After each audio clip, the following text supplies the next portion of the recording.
नमस्कार, Shete homeo clinic के इस चैनल में आपका स्वागत है। आज का टॉपिक है पेरेंटिंग वीडियो देखना। कई पेरेंट्स होते हैं जो पेरेंटिंग वीडियो को देखते हैं। अरे भाई, वीडियो देख करके हम क्या पेरेंटिंग सीखेंगे? अब क्या हमारे पेरेंट्स ने पेरेंटिंग वीडियो देखे थे? ऐसा नहीं है।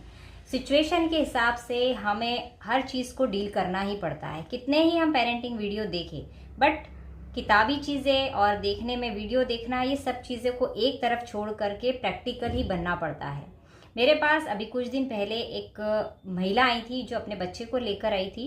और अधिकतर जब भी महिलाएं अपने बच्चों को लेकर आती तो उनका एक ही सवाल होता है कि हमारे बच्चों में मोटापा बहुत बढ़ रहा है, हमारे बच्चों का पेट बहुत ज़्यादा बढ़ रहा है। तो भाई, पेट क्यों बढ़ रहा है? जब मैंने उनसे पूछा कि बच्चों का रूटीन क्या होता है तो हमें बताइए, तो उन्होंने कहा कि भाई बच्चे स्कूल से आते हैं, आने के बाद में जल्दी से खाना वाना खाते हैं, और खाना भी जब खाते पीते रहते हैं तो मोबाइल चलाते हुए खाना खाते हैं, और सिर्फ मोबाइल चलाते रहते हैं। उनका स्क्रीन का जो टाइम है वो इतना ज़्यादा रहता है कि उन्हें अगर कोई बुलाता है, आवाज़ लगाता है तो वो भी ध्यान नहीं देते हैं। तो इस तरीके से जब उन्होंने उनकी जानकारी दी तो मुझे लगा कि ये सब चीज़ें जो होगी ये मोटापा होने का कारण है, क्योंकि बैठे बैठे बच्चा खाएगा तो मोटापा तो होगा ही। उसकी कोई फिजिकल एक्टिविटी ही नहीं है।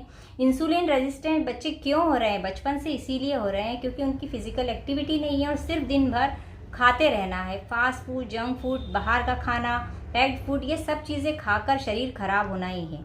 हाँ, माता पिता को कभी कभी अच्छा लगता है कि हमारे बच्चे अच्छे दिख रहे हैं, अच्छे से हेल्दी बच्चे लग रहे हैं, लेकिन ऐसा नहीं है। मोटापा जो होता है कई बीमारियों को घेर कर लेके आता है।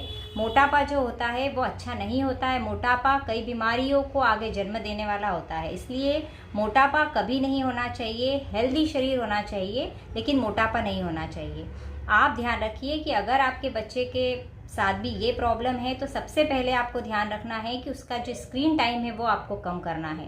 वो कम करने के लिए तरीका आपको क्या रखना है कि कड़क तरीके से आप अगर बोलेंगे तो बच्चा और ज़्यादा चिड़चिड़ा होगा, क्योंकि इस एज में ऐसा होता है। बच्चे की जो 13 से 16 साल तक की जो एज होती है उसमें बच्चे ऐसे होते हैं कि उन्हें अगर किसी चीज़ के लिए मना किया जाए तो वो उस चीज़ को मानते नहीं हैं और ज़्यादा करते हैं और गलत तरीके से उसको सीखते हैं। तो इससे बेहतर है कि आप जब बच्चे के साथ इस तरीके की कोई डील कर रहे हैं तो तरीका आपका अच्छा होना चाहिए, सही तरीका होना चाहिए, जिससे आप बच्चे को सही तरीके से समझा सकें। दूसरी बात ये ध्यान रखिए कि आप खुद बच्चे को डिसाइड करने दीजिए कि वो अपने दिन भर में कितना समय स्क्रीन टाइम लेगा। आप खुद उससे बात कीजिए, आप खुद डिसाइड कीजिए, बैठ कर के साथ में डिसीजन लीजिए कि आपको कितना समय स्क्रीन के लिए टाइम चाहिए, कितना समय आप कंप्यूटर या लैपटॉप या मोबाइल का इस्तेमाल करना चाहते हैं।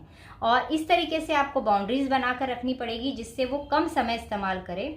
क्योंकि क्या होता है कि बच्चे आजकल बहुत ज़्यादा स्क्रॉल करते हैं, जिससे उन्हें मेंटली भी कई सारी प्रॉब्लम्स हो सकती है। मोबाइल लेने से शारीरिक परेशानी ही नहीं होती है, बल्कि आप बच्चे ही नहीं, बड़ों को भी मानसिक रूप से कई सारी बीमारियां घेर लेती है। बच्चे भी चिड़चिड़े हो जाते हैं, मेमोरी का लॉस होने लगता है, इरिटेशन होने लगती है उन्हें, और बार बार इरिटेट होते हैं, चिल्लाकर बोलते हैं, किसी चीज़ में कॉन्सेंट्रेट नहीं हो पाते हैं। और ये सारी चीज़ें जो होती, ये सब चीज़ें देखी गई है, ज़्यादा से ज़्यादा जो बच्चे मोबाइल का इस्तेमाल करते हैं उन्हीं के साथ होती है।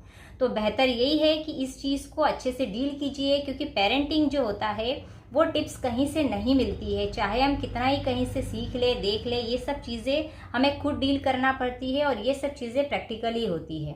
और जानकारी अगर आपको अच्छी लगी हो तो इसे शेयर ज़रूर कीजिए, क्योंकि कई सारे पेरेंट्स ये गलती करते हैं और बच्चों को भी गलत तरीके से सीख देते हैं, जिससे बच्चे समझ नहीं पाते हैं और बात छोटी सी होकर के बड़ी हो जाती है। तो ध्यान दीजिए और ज़्यादा से ज़्यादा शेयर कीजिए, और जानकारी अच्छी लगी हो तो लाइक ज़रूर कीजिए। Thank you.